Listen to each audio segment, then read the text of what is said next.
आज हम टेंस यानी काल को समझेंगे। टेंस की बात करें तो इसके 3 टाइप होते हैं। पहला प्रेजेंट टेंस, दूसरा पास्ट टेंस, तीसरा फ्यूचर टेंस। तीनों टेंस के 4 प्रकार होते हैं। तो इस प्रकार प्रेजेंट टेंस के प्रकार की बात करें तो पहला होता है सिंपल प्रेजेंट टेंस, इसी को हम प्रेजेंट इंडेफिनिट टेंस भी कहते हैं। दूसरा प्रेजेंट कंटिन्यूअस टेंस, इसको हम प्रेजेंट इम्परफेक्ट टेंस के नाम से भी जानते हैं। तीसरा प्रेजेंट परफेक्ट टेंस, चौथा प्रेजेंट परफेक्ट कंटिन्यूअस टेंस। तो हम पहला जानते हैं सिंपल प्रेजेंट टेंस यानी प्रेजेंट इंडेफिनिट टेंस।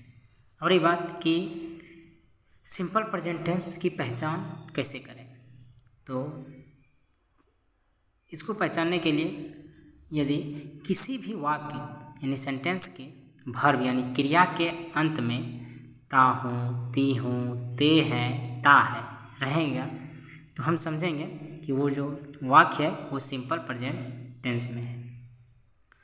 इससे आगे बढ़ने से पहले हम क्रिया यानी वर्ब की पहचान करने सीखेंगे। वर्ब की पहचान के बिना हम टेंस को नहीं पहचान पाएंगे। तो वर्ब को पहचानने का सबसे सरल तरीका है कि जिस भी शब्द के अंत में ना लगा होगा वो सारे शब्द क्रिया है।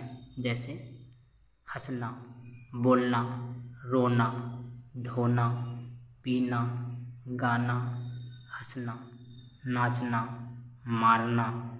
तो इन सारे शब्दों के अंत में ना लगा है और ये सारे शब्द वर्ब यानी क्रिया होते हैं। तो इस प्रकार हम क्रिया की पहचान कर लेंगे। तो आइए इसका एग्जाम्पल देखते हैं। जैसे मैं खाता हूँ, यहाँ खाना जो है, खाना एक वर्ब है और इस वर्ब के अंत में क्या लगा हुआ है, तो ता हूँ लगा हुआ है। इसका मतलब हम जानते हैं कि किसी भी वाक्य की क्रिया के अंत में यानी ता हूँ रहेगा तो वो सिंपल प्रेजेंट टेंस होगा। अर्थात हम कह सकते हैं कि मैं खाता हूँ, ये जो वाक्य है ये सिंपल प्रेजेंट टेंस में है। दूसरी सेंटेंस की बात करें, सीता नाचती है। नाचना यहाँ एक वर्ब है, नाचना, ना लगा हुआ है तो नाचना ये वर्ब है और इसके अंत में ती है लगा है। तो इसका मतलब है कि सीता नाचती है, एक ये वाक्य सिंपल प्रेजेंट टेंस में है। और भी कई एग्जाम्पल से हम समझ सकते हैं। यानी राम प्रतिदिन स्कूल जाता है, तो जाता है यानी जाना एक वर्ब है, तो जाना में हटा के लगा हुआ है जाता है, तो ता है लगा हुआ है। इसका मतलब ये भी सेंटेंस से सिंपल प्रेजेंट टेंस में है।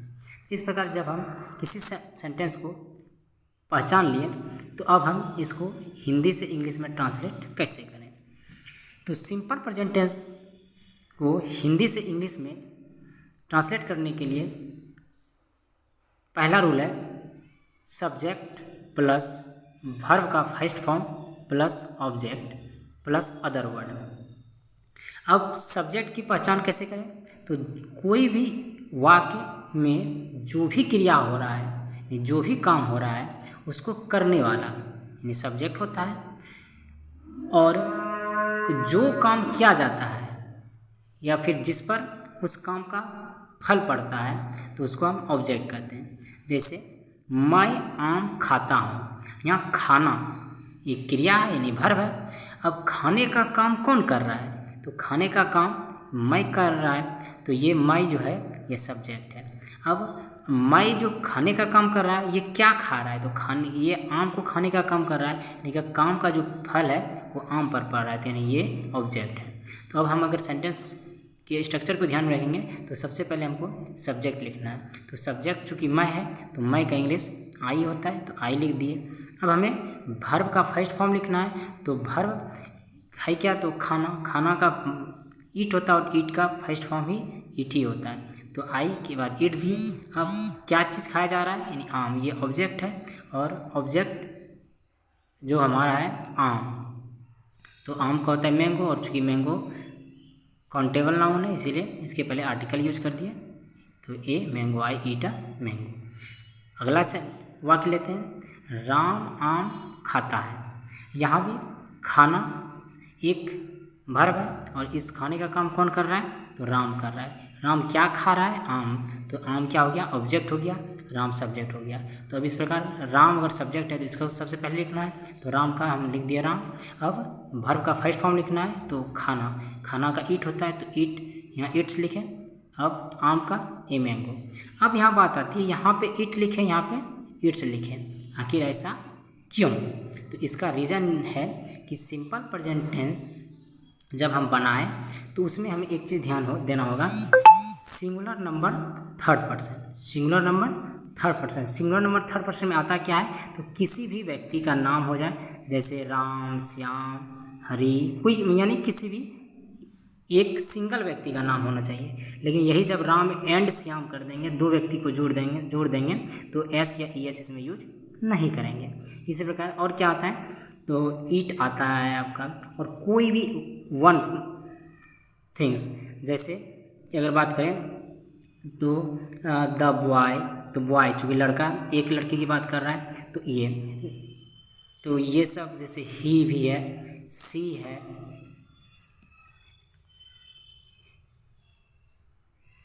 ये सब के साथ एस या ई एस हम यूज करेंगे।